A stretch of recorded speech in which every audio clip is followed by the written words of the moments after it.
Okay, I want to show you how to set up compatibility mode for NIDA. NIDA requires that we use Internet Explorer, so the very first thing I'm going to do is type in INT, and I'm going to find Internet Explorer. We also have Edge on this computer, but Edge will absolutely not work. It has to be Internet Explorer. So I've got Internet Explorer open here, and I have to go to NIDA. Now this will be inside of your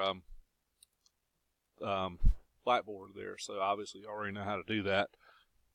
So I'm going to click login, and I'm going to log in with your login. Your login is going to be JREGIST7, and then your birthday, month, day, year.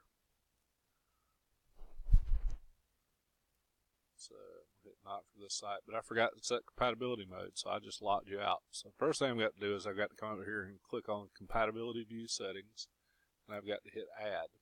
And once I do that, I can hit close. Now I'm not going to be able to log in as you because I've locked you out, but I'm going to log in as me here, and let you at least see.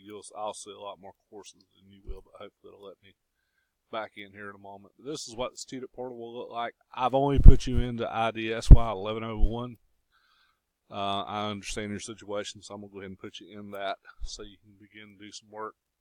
But I'll get you in the others when you make orientation. But anyway, let's see if you can log in now that I've had a minute. It usually takes about 5 minutes, so I'm probably pushing the limit. 3, 2, already logged in, thought so.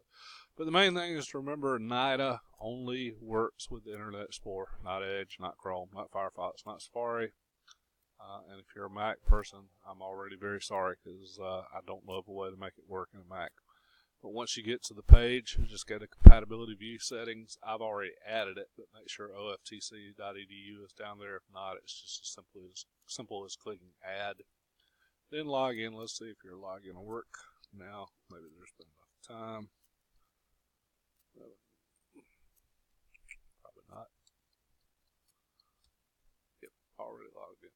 But anyway, by the time you get the mail message and process it, it should let you in. You should be able to see the coursework you're in and hopefully do some work.